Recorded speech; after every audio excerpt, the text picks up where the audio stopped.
Hi, my name is Edward Louie, and thank you for renting a home from Mars Hill Realty.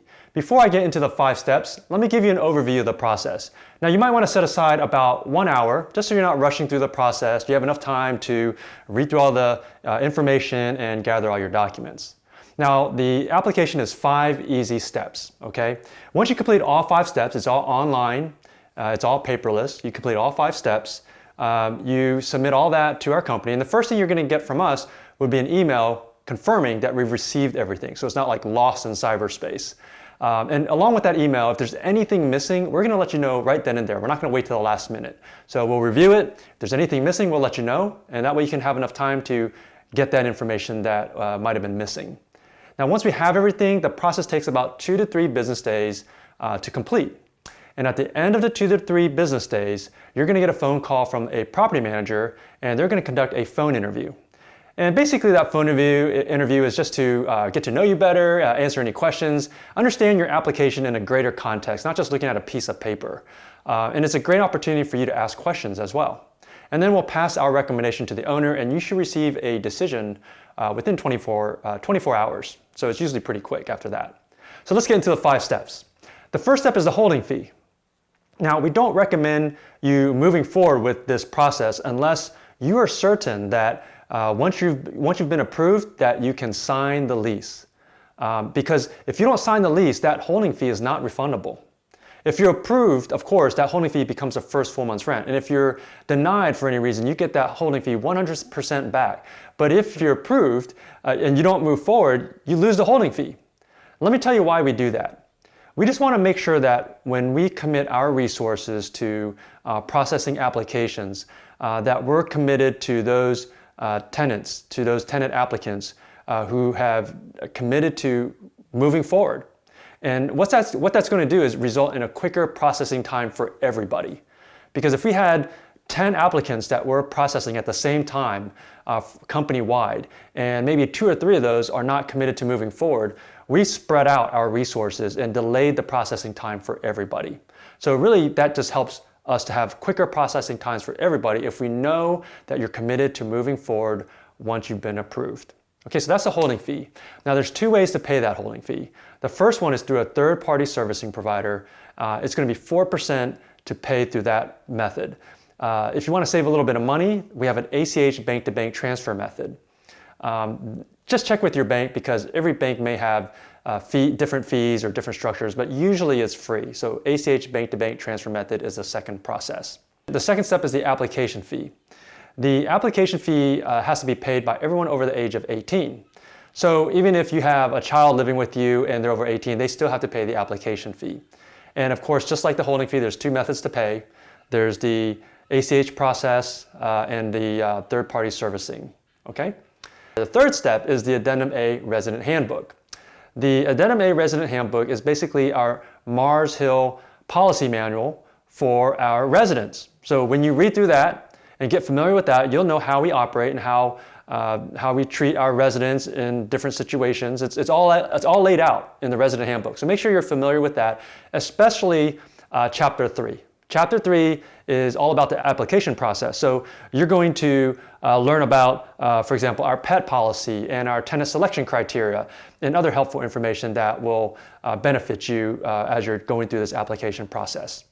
After you've read through the entire Resident Handbook, you're going to sign the Authorization to Release Information and Addendum A Agreement. Basically, this document allows us to follow up on the application and verify all the information, as well as it lets us know that you've read the handbook and you agree with the handbook and all the terms. Okay, that takes us to step 4, supporting documents. All supporting documents will be emailed to our support team at support@marshillrealty.com. So the whole team will receive that. And there's really 5 major categories of support documents. The first one would be a photo ID, so we can verify identification. The second is income verification. And that could look like a variety of things depending on how you're employed. If you're a W-2 employee, 3 months of bank statements would be sufficient, or LES statements if you're in the military. If you are newly employed and you don't have these 3 months of bank statements, well, you should have some type of offer letter. And that offer letter should say salary information and start and end dates or start dates of employment, that type of thing. So that should be sufficient. If you are retired or if you're self-employed, then give us the prior year's tax returns. A Form 1040 should be sufficient. That's the summary document. It's about 2 pages. And if you can also provide us your most recent 3 months of bank statements.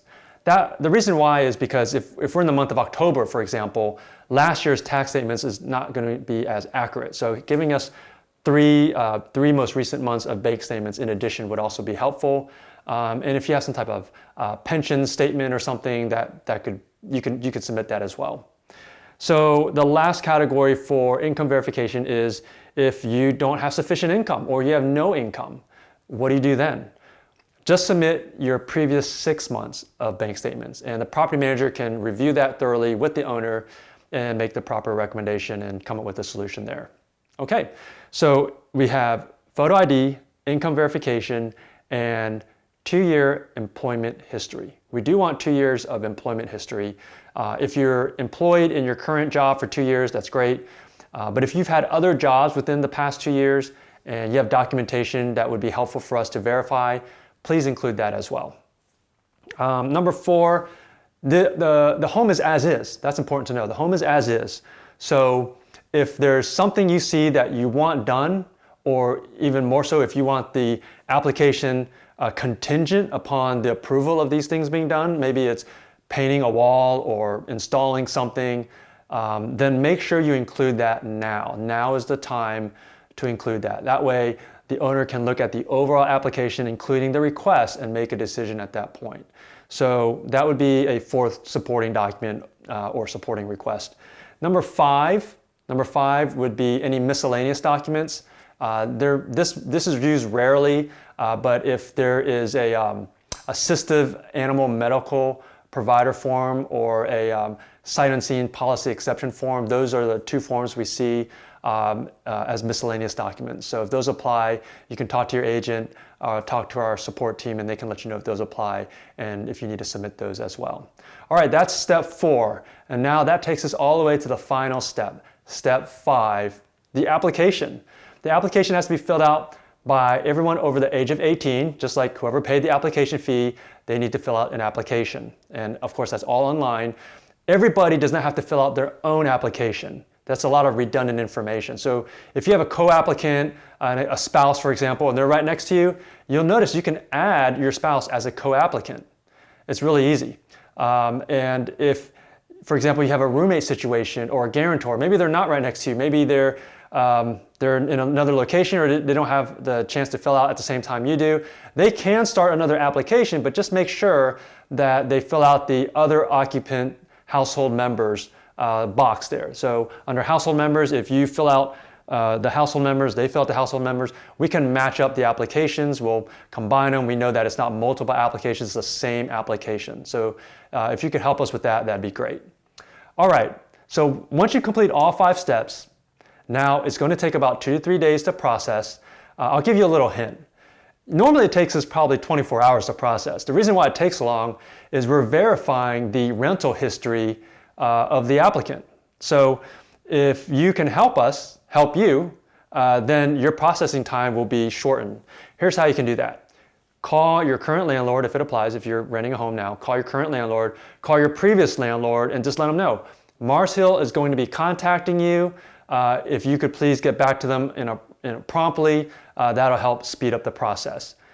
We don't approve applications on a first-come, first-served basis. So if we're processing your application and another one comes in, we do process both and we present both to the owner and give our recommendation. So it really does help you a lot if you can just reduce the processing time. All right, that's our 5 steps, 5 easy steps. And if you have any questions, contact our support team. And thank you for applying for a home with Mars Hill.